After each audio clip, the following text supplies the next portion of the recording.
irmãos, a liturgia nos faz meditar com bastante atenção essas palavras de Cristo que aparecem no capítulo 11 de São Mateus. Ontem meditávamos essas palavras que falam sobre Deus que se esconde e se revela. E na sequência aparece essa expressão tão amorosa de Cristo: vinde a mim, todos vós que estáis cansados, fatigados sob o peso dos vossos fardos, e eu vos darei descanso. No trecho que nós vamos ler amanhã, os discípulos estão passando por meio de uma plantação e recolhem espigas para comer, e era um dia de sábado. Então, Jesus se revela como Senhor do sábado. O Filho do Homem é Senhor do sábado, é Senhor do Shabat. E a palavra Shabat em hebraico significa descanso. Vinde a mim, todos vós que estáis cansados e fatigados sob o peso dos vossos fardos, e eu vos darei Shabat. Eu vos darei descanso. Ele é o nosso Shabat. Ele é o nosso descanso. E desse sábado, fala-nos a carta aos Hebreus no capítulo 4. Quando o autor nos diz que ainda há um Shabat para aqueles que creem.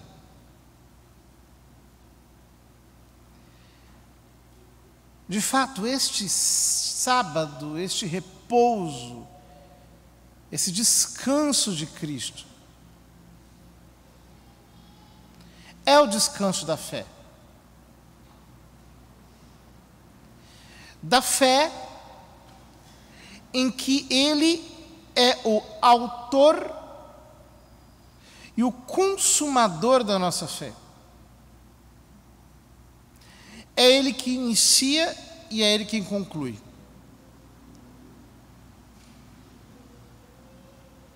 É Ele que, pelo seu sacrifício,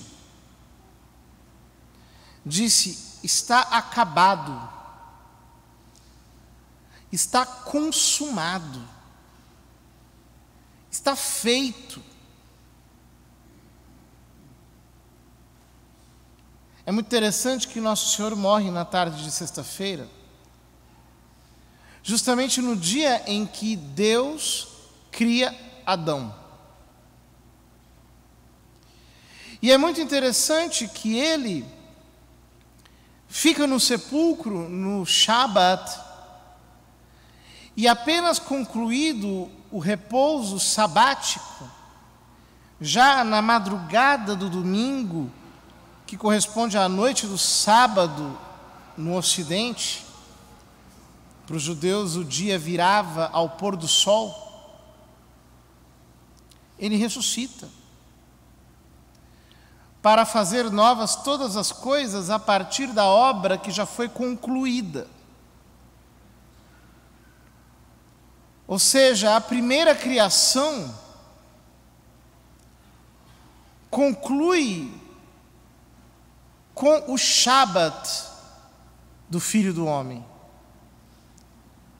com a sua obra consumada, com o seu repouso, do qual ele se levanta para iniciar o tempo do fim.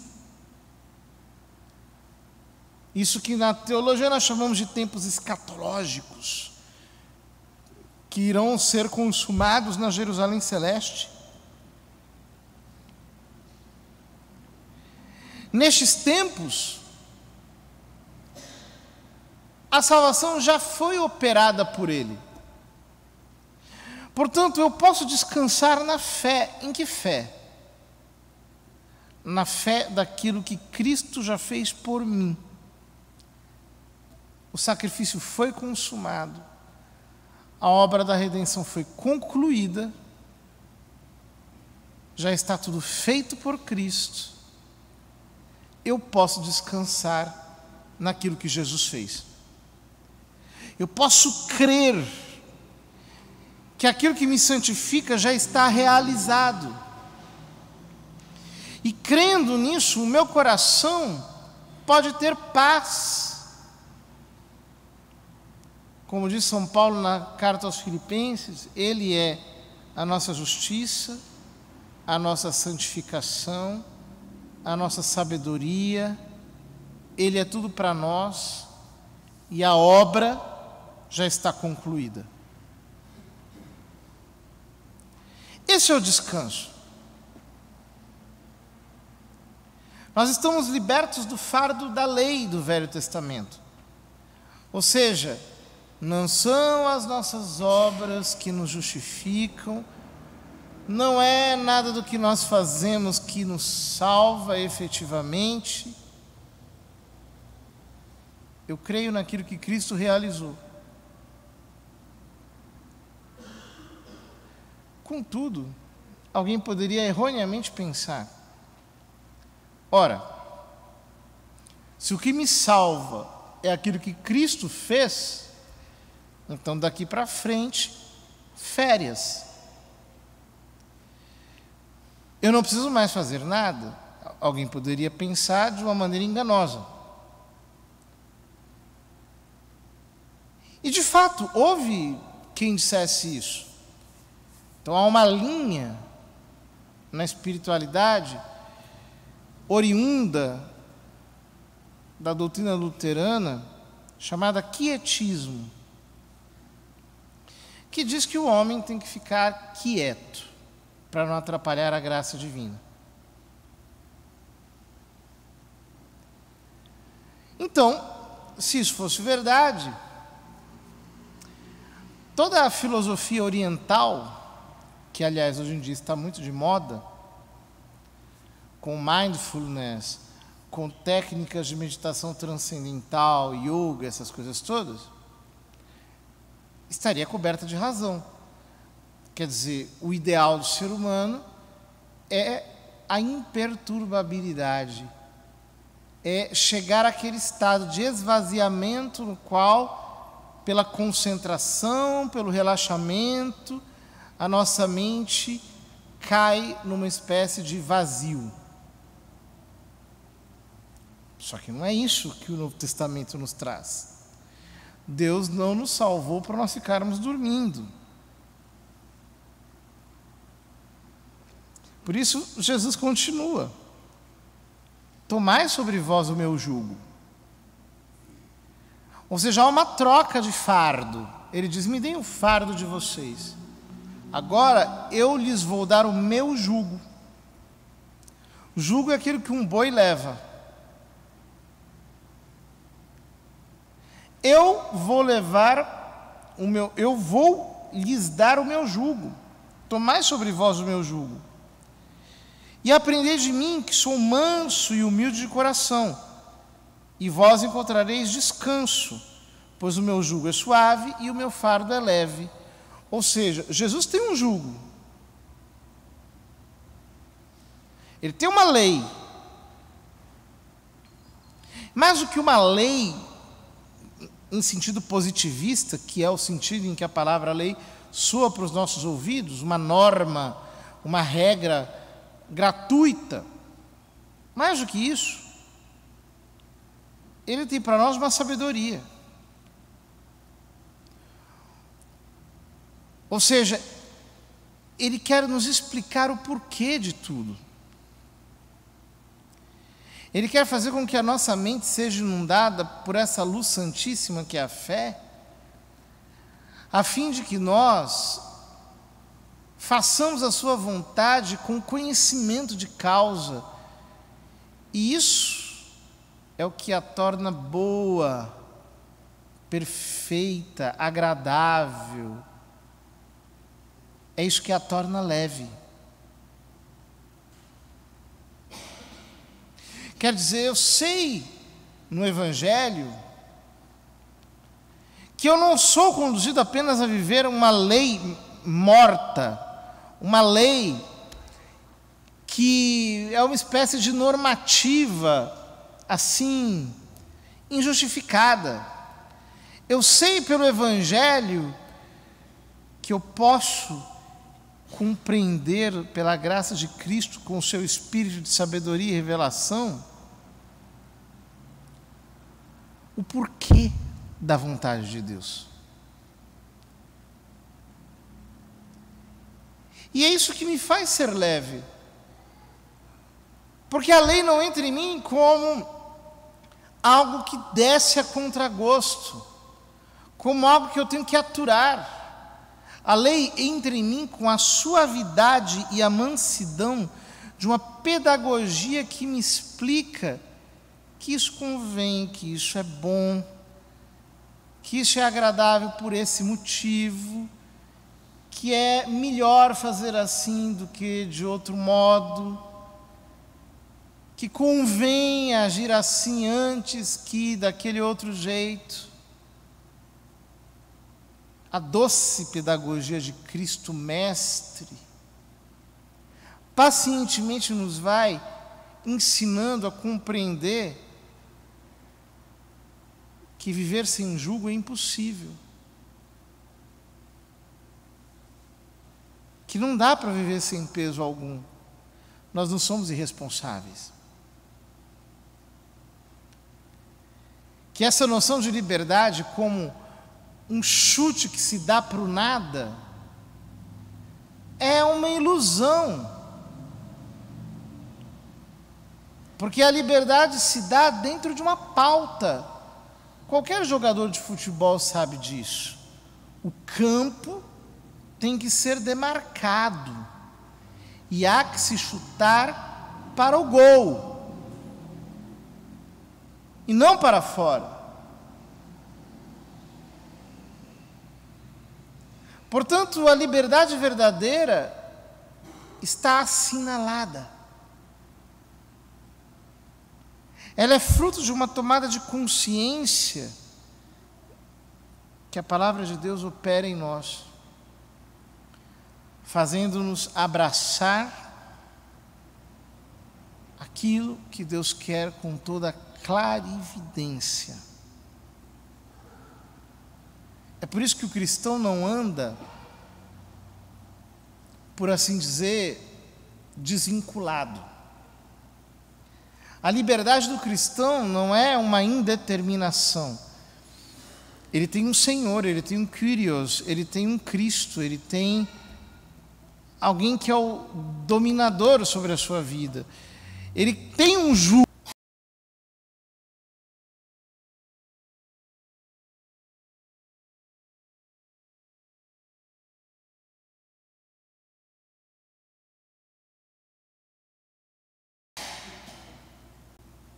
Sem as quais ele fica mais leve, mas ele não pode voar.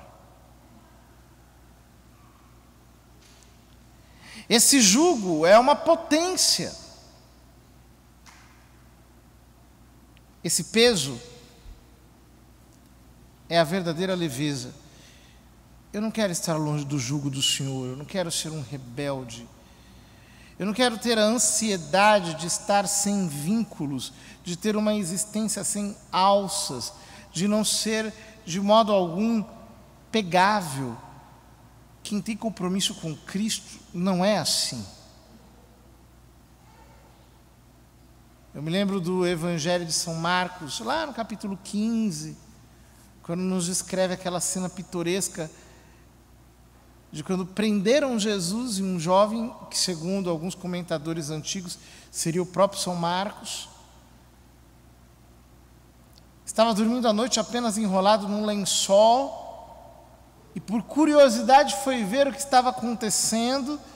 E então os homens que estavam prendendo o Senhor viram-no e o pegaram.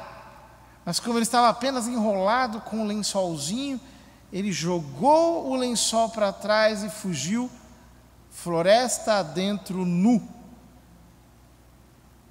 com a leveza de quem não tem compromisso nenhum com Cristo. Deus me livre de usar um lençol do Evangelho.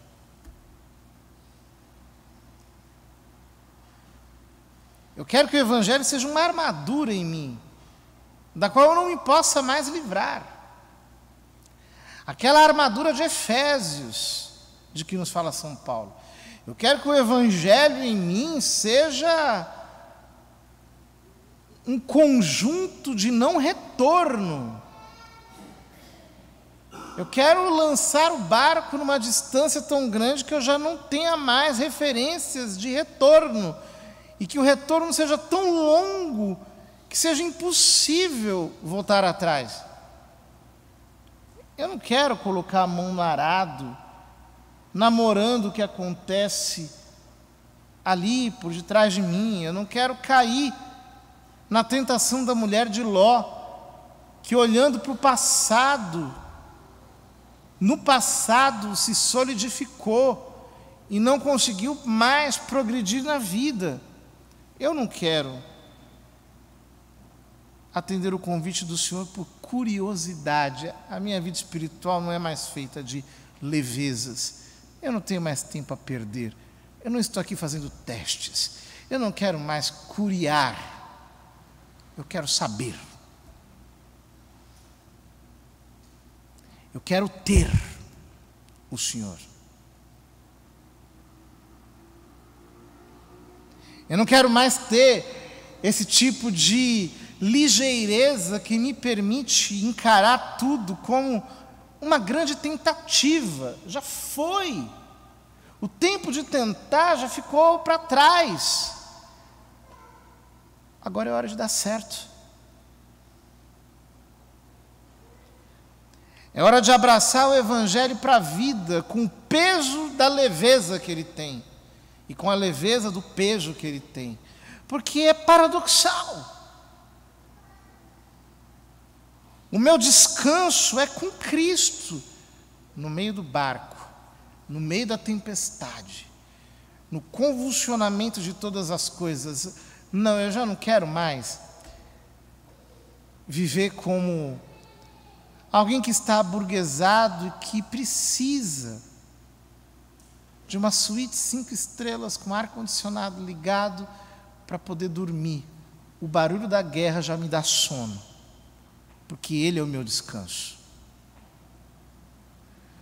O grito de guerra me faz relaxar, porque eu entendi que ele é o Senhor dos exércitos. O que me sacia já é a privação. O que me ilumina é o esconderijo do Altíssimo, no qual não chega nenhuma luz criada. É esse lugar no Espírito em que já não há mais nada a fazer, a não ser deixar que Ele faça em mim, trabalhando com Ele, cooperando com a obra da graça que Ele está realizando, como grande protagonista do meu caminho de santidade. Quanta ilusão a de quem quer descansar,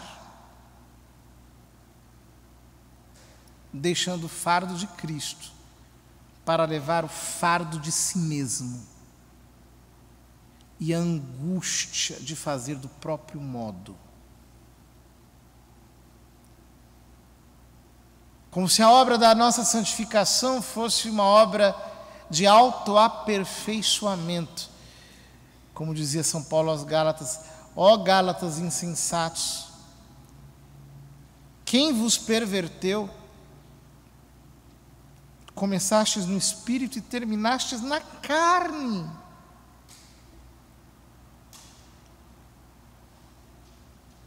deste tudo a Cristo e depois voltaste para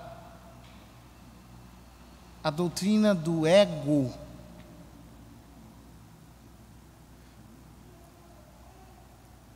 Esse é o verdadeiro homem perturbado, aquele que trocou a graça por si. Que nós possamos abraçar Cristo de verdade e entender que Ele é o nosso Shabat. E nós precisamos levá-lo com todo o leve peso que Ele tem.